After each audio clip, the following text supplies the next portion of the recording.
Hello friends, my dear students, आप कैसे हैं।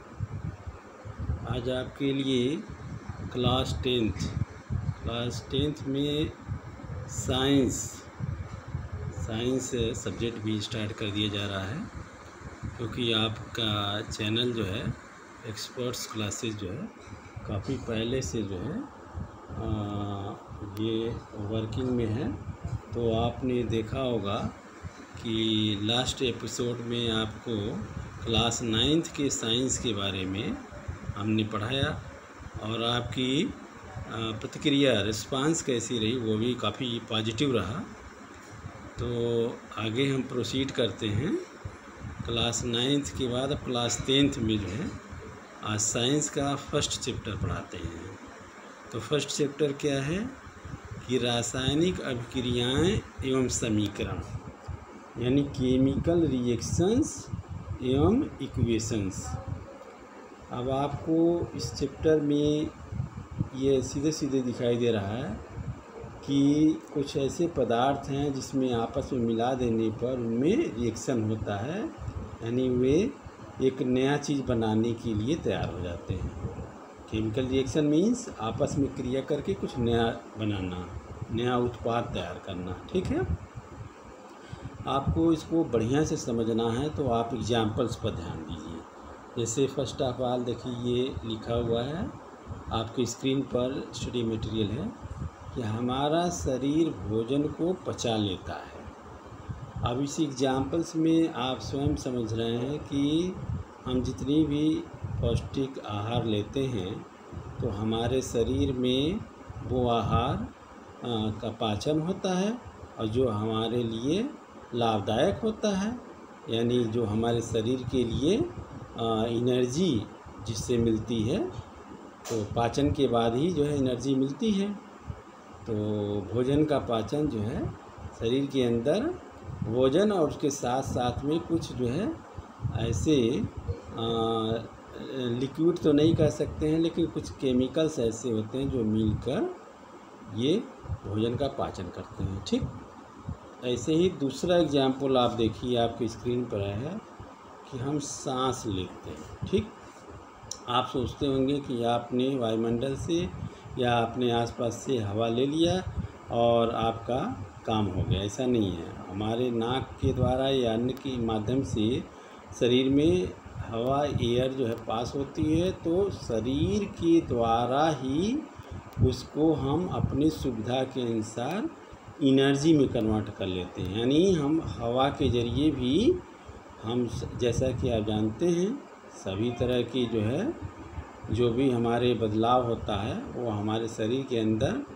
ऑक्सीजन, यानी जो एयर हम बाहर से लेते हैं उसके माध्यम से होता है। ठीक है, तो कैसे देखते जाइए उदाहरण में, एग्जाम्पल में, कि आप जो भी एक्टिविटी करते हैं वो एक केमिकल रिएक्शन होता है, रासायनिक अभिक्रिया होती है। ठीक, अभी समीकरण की बात नहीं हो रही है, पहले रासायनिक अभिक्रिया की बात होती है। ठीक, अब तीसरा एग्जाम्पल आप देखिए कि गर्मियों में कमरे के ताप पर दूध को खुला छोड़ दिया।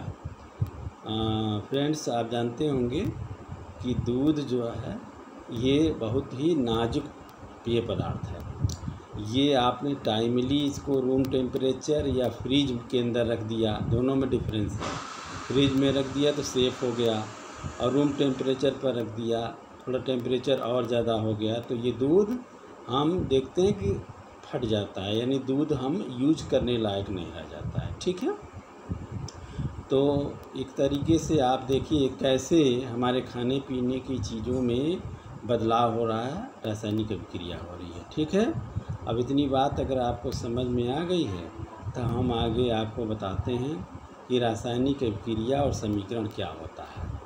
इसको ध्यान से देखिए स्क्रीन पर, और हम कहेंगे कि आप देखते भी रहिए, पढ़ते भी रहिए, और हमारे YouTube चैनल एक्सपर्ट्स क्लासेस को लाइक कीजिए और सब्सक्राइब कीजिए।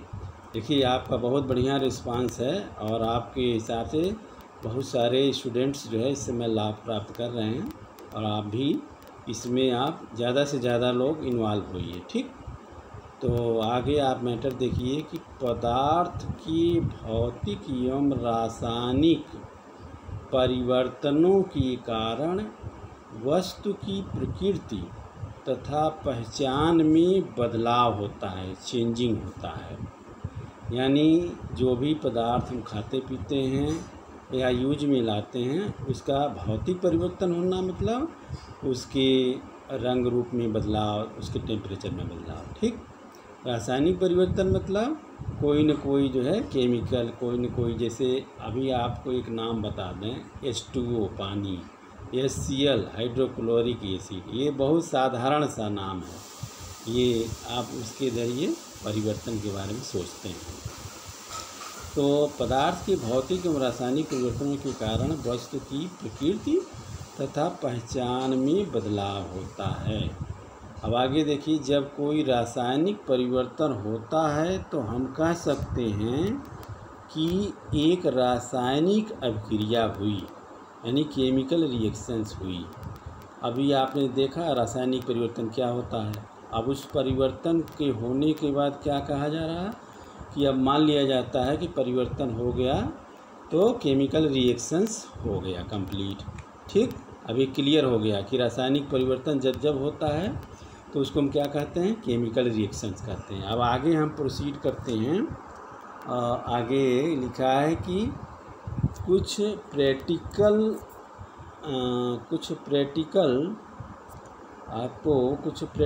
एग्जाम्पल बताते हैं। ठीक है। कुछ प्रैक्टिकल एग्जाम्पल्स में आपको आगे दिखाते हैं कि हाँ ठीक है कुछ केमिकल्स रिएक्शंस में आपको आगे दिखाते हैं। हाँ ये कि कैसे, हाँ जब कोई रासायनिक परिवर्तन होता है, ध्यान से देखिए, स्क्रीन पर सब मैटर आपको अवेलेबल है। जब कोई रासायनिक परिवर्तन होता है तो हम कह सकते हैं कि एक रासायनिक अभिक्रिया केमिकल रिएक्शंस हुई। इतनी बातें पढ़ लिए। अब उससे जुड़ा हुआ हम आपको पर्टिकुलर एग्जाम्पल बताते हैं। ठीक। कुछ प्रैक्टिकल वर्क के आधार पर रासायनिक अभिक्रिया में परिवर्तन निम्न है। कैसा है परिवर्तन? पहला क्या है, अवस्था परिवर्तन। फ्रेंड्स आप जानते हैं अवस्था परिवर्तन मतलब ठोस से द्रव, द्रव से गैस भी हो सकता है। जैसे सबसे साधारण एग्जाम्पल आपको बताते हैं, बर्फ़। आप फ्रिज से गर्मी के समय में बर्फ़ का यूज करते हैं, तो वही बर्फ़ बाहर छोड़ दीजिए तो वो लिक्विड में पानी में बदल जाता है। अवस्था परिवर्तन हुआ ना, ठोस से क्या हो गया, द्रव हो गया। और उसी लिक्विड को ज़्यादा समय तक छोड़ दीजिए तो वो वाष्पन हो जाता है, तो वो गैस में बदल जाता है। यानी अवस्था परिवर्तन हो रहा है। दूसरा क्या है, रंग में परिवर्तन।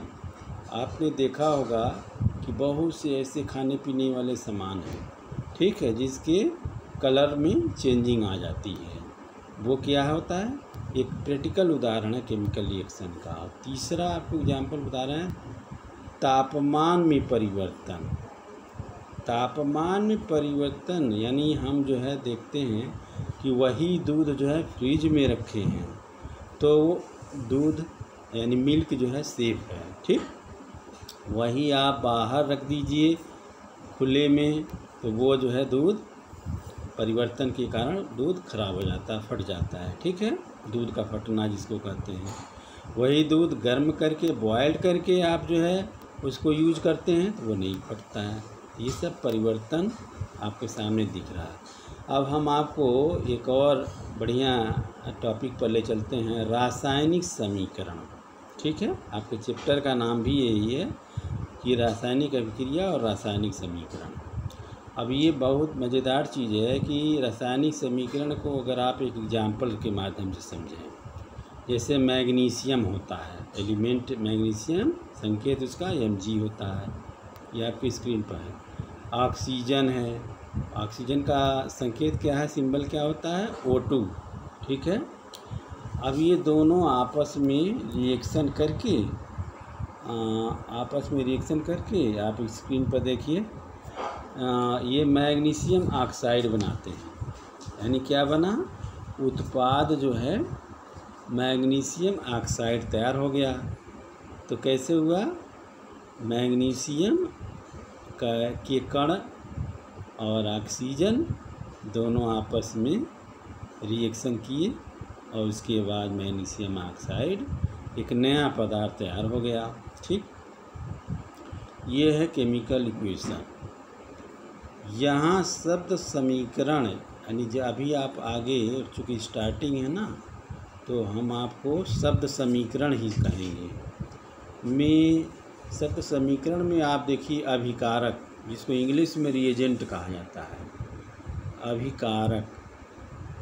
अभिकारक के उत्पाद मीन्स प्रोडक्ट, यानी कुछ जैसे मैग्नीशियम और ऑक्सीजन मिलके ये आपस में अभिक्रिया करके इन्होंने जो है एक नया प्रोडक्ट तैयार किया, मैग्नीशियम ऑक्साइड। ठीक, तो अभिकारक के उत्पाद में परिवर्तन को उनके मध्य एक तीर का निशान पर आपने देखा, तीर का निशान समीकरण में, इक्वेशन में दिखाया गया है। तो समीकरण केमिकल इक्वेशन को कैसे दिखाते हैं, अभिकारक होता है और उसके बाद एरो का निशान बना हुआ है, ये एरो का निशान बना है, और उसके बाद उत्पाद यानी जो नया पदार्थ बना। ठीक है, अब ये आपको समझ में आ गया कि केमिकल इक्वेशन होता क्या है। अब आगे आपको देखते हैं कि रासायनिक समीकरण लिखना। अब आपको बहुत ही सिंपल वे में देखिए कि रासायनिक समीकरण आप लिखने के लिए Mg+O2, ये क्या है, लेफ्ट हैंड साइड यानी बायां पक्ष।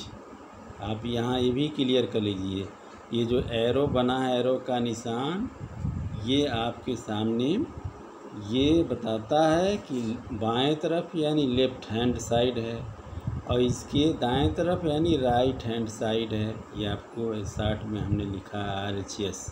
ठीक है, तो आपने देखा लेफ्ट हैंड साइड में मैग्नीशियम और ऑक्सीजन ये रिएक्शन करते हैं, तो नया प्रोडक्ट क्या बनता है, magnesium oxide right hand side में। तो इस तरीके से केमिकल रिएक्शन पूरा हो जाता है। फिर उसके बाद हम आपको दिखाते हैं कि अब आपको एक बहुत मज़ेदार टॉपिक आ रहा है, संतुलित रासायनिक समीकरण का महत्व। ठीक है, लेकिन फ्रेंड्स आपको ध्यान देना है कि हमारे चैनल को आप सब्सक्राइब भी करते रहिए। आप हमारे चैनल को सब्सक्राइब करेंगे और आपको काफ़ी बेनिफिट होगा इसका, क्योंकि अभी स्टार्टिंग है और आई थिंक जो है 1 अगस्त से जो है आपको डेली साइंस और मैथ, हाई स्कूल के जो है साइंस और मैथ डेली जो है इनकी क्लास जो है पढ़ाए जाएंगे एक्सपर्ट्स क्लासेस पर, और आपको बढ़िया से बढ़िया स्टडी मटेरियल प्रोवाइड की जाएगी। ठीक है, तो ज़्यादा से ज़्यादा लोग आप इस चैनल को सब्सक्राइब कीजिए। ठीक है, अभी आपने देखा संतुलित रासायनिक समीकरण का महत्व।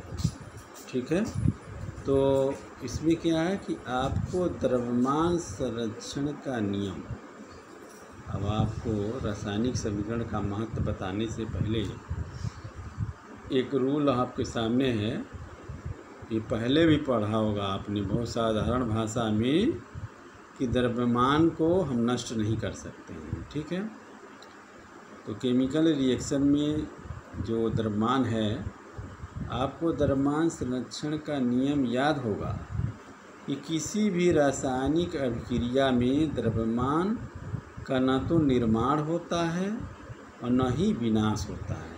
ठीक, यानी जो भी अभिक्रिया होती है, तो अभिक्रिया होने के बाद जो राइट हैंड साइड में उत्पाद होता है वो उतना ही रहता है। यानी अगर 100 ग्राम अभिकारक है तो उत्पाद भी 100 ग्राम ही होता है। बिल्कुल क्लियर शब्दों में हमने बता दिया, ठीक है। अब इसको हम दूसरे शब्दों में बताते हैं आपको। रासायनिक अभिक्रिया के पहले एवं उसके पश्चात प्रत्येक तत्व के परमाणुओं की संख्या, एटम्स की संख्या जो है समान रहती है। आप एग्जाम्पल में देखिए, ध्यान से देखिए, जिंक का चूर्ण है और सल्फ्यूरिक एसिड H2SO4। H2SO4 को क्या कहते हैं? Sulphuric acid.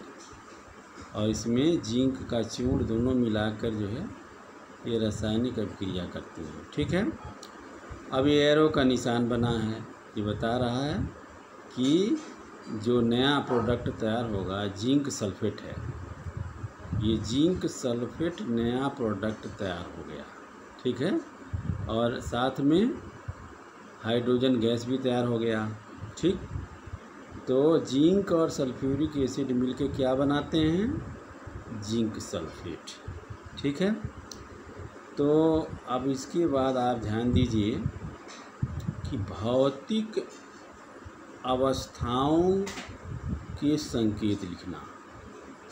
अभी आपने देखा कि किस तरीके से भौतिक अवस्थाओं के संकेत आपको दिखाया गया है। भौतिक अवस्थाओं के संकेत में हाँ, ये देखिए स्क्रीन पर आपको आ गया, भौतिक अवस्थाओं के संकेत लिखना। हम आपको G मतलब गैस, L मतलब लिक्विड और AQ मतलब जलीय विलयन, ये 3 तरह के संकेत बना दिया। एक ठोस को S से बना दिया है, ठीक है। ये आपकी स्क्रीन पर देखिए साफ साफ दिख रहा है, हाँ, ये संकेत है। तो भौतिक अवस्था का संकेत है ये। अब देखिए क्या है मैटर। रासायनिक समीकरण को अधिक सूचनापूर्ण बनाने के लिए अभिकारक यानी रिएजेंट एवं उत्पाद प्रोडक्ट को उनकी भौतिक अवस्था, ठीक है, गैस यानी स्मॉल जी, द्रव यानी स्मॉल एल, जली यानी AQ, ठोस यानी S से दर्शाया गया है। इससे भौतिक अवस्था दर्शाने से बहुत फ़ायदा आपको होगा कि आप पहले नज़र में ही जान जाएंगे कि कौन सॉलिड अवस्था में है, कौन लिक्विड अवस्था में। जैसे एक हम आपको केमिकल रिएक्शन दिखा रहे हैं, स्क्रीन पर है आपके, ये आप ध्यान दीजिए। आयरन का 3 एटम, 3 लिखा हुआ है। अभी आपको बताएंगे क्यों आपको ये इसके पहले 3 लिखा है, यहाँ 4 लिखा है, क्योंकि बैलेंस करके समीकरण लिखा गया है, ठीक है। तो लोहा जिसको कहते हैं उसको आयरन Fe उसका संकेत होता है। तो लोहा जो है सॉलिड होता है ना, ये आप देखिए लिखा हुआ है। तो आयरन और H2O आप मिल के क्रिया करते हैं। जैसे आपने देखा हुआ लोहे में जंग लगता है, तो लोहा है, जंग क्या होता है? ये पानी के द्वारा स्पर्श में आने पर जंग लगता है। तो क्या नया बना? उत्पाद क्या हुआ? Ferric oxide. फेरिक ऑक्साइड ये जो है नए तरह का लोहा बन गया। आपको पता है इसी लोहे से स्टील के बर्तन बनते हैं, इसी लोहे से एक कीमती जो है बिल्डिंग मटेरियल तैयार होते हैं, तमाम बड़े बड़े जो है कारखानों में यूज होता है। तो फेरिक ऑक्साइड जो है एक नया प्रोडक्ट तैयार हो गया और साथ में हाइड्रोजन गैस स्मॉल G लिखा हुआ है। तो इस तरीके से आयरन और H2O मिलके फेरिक ऑक्साइड नामक सॉलिड बनाए, ठोस बनाए और हाइड्रोजन गैस निकला, ठीक है। तो आपको साफ साफ दिख गया कि केमिकल रिएक्शन में कैसे उनके भौतिक अवस्था का संकेत लिखा जाता है, ठीक। तो ये सब चीज़ें इसलिए क्लियर होती हैं कि आगे आपको बहुत सारे एग्जाम्पल्स, ये रिएक्शंस बताए जाएंगे, तो कॉन्सेप्ट तो यहीं से बनेगी, ठीक है। अभी आगे आप देखिए, आपको क्वेश्चन पेपर हमने दे रखा है, ठीक है। क्वेश्चन पेपर दे रखा है, जैसे टेस्ट क्वेश्चंस में आप देखिए, निम्न रासायनिक अभिक्रियाओं के संतुलित समीकरण लिखिए। बहुत ही सिंपल ये आपको पहला एग्जाम्पल दिया जा रहा है। हाइड्रोजन और क्लोरीन दोनों एक साथ क्रिया कर रहे हैं। ये हाइड्रोजन है और ये क्लोरीन है। ये दोनों एक साथ जो है रिएक्शन करके क्या बनाते हैं, हाइड्रोजन क्लोराइड, HCl जिसको बोला जाता है। आपको पता है HCl जो है आपके शरीर में भी तैयार होता है, इसी HCl से भोजन पचता है। ठीक है, तो ये एक बहुत उपयोगी उदाहरण आपको मिला कि हाइड्रोजन और क्लोरीन आपस में क्रिया करते हैं, फिर उसके बाद हाइड्रोजन क्लोराइड बनता है। और एक दूसरा आपके सामने स्क्रीन पर देखिए, सोडियम का टुकड़ा लिया और उसमें पानी में मिला दिया। ठीक, तो दोनों मिलकर क्या बनाते हैं, सोडियम हाइड्रोक्साइड। ठीक है, सोडियम हाइड्रोक्साइड बनाते हैं। तो आपको सोडियम हाइड्रोक्साइड के साथ साथ में जो है सोडियम हाइड्रोक्साइड तैयार हो गया और हाइड्रोजन गैस भी साथ में निकलता है। तो सोडियम का चूर्ण और पानी में मिलाया। आप बच्चे जो है कभी कभार इसको लेबोरेटरी में प्रयोग में आपको बहुत दिलचस्प नज़ारा मिलेगा कि सोडियम को पानी में डालिए तो जलने लगता है। तो गांव वगैरह में जो है लोग जो है जो मदारी आते हैं उनको दिखाते हैं, वो लोग बताते हैं कि आओ हम बताते हैं कि कैसे पानी में आग लगाया जाता है। तो उस एग्जाम्पल को आपके सामने है कि पानी में आग लगाते नहीं हैं, क्या करते हैं, धीरे से पानी में सोडियम का एक टुकड़ा छोटा सा डाल देते हैं और आप देखते हैं कि तुरंत धुआं निकलता है, आग जल जाता है। तो वो क्या होता है, सोडियम हाइड्रोक्साइड तैयार हो जाता है और इस तरीके से आपको जो है एक नया प्रोडक्ट मिल गया, सोडियम हाइड्रोक्साइड। तो ये तो टेस्ट क्वेश्चंस मैंने आपको सिर्फ 2 क्वेश्चन दिए हैं। ठीक है, तो ऐसे बहुत सारी क्वेश्चंस आप स्वयं तैयार कर सकते हैं, लेकिन पहले आप हमारे चैनल को ज़्यादा से ज़्यादा सब्सक्राइब करवाइए और ज़्यादा से ज़्यादा लोग लाइक करें, और ताकि आपको जो है इसका जो बेनिफिट है ये बाकी लोगों को भी बेनिफिट मिले। ठीक है, तो friends, best of luck. Okay, I love you.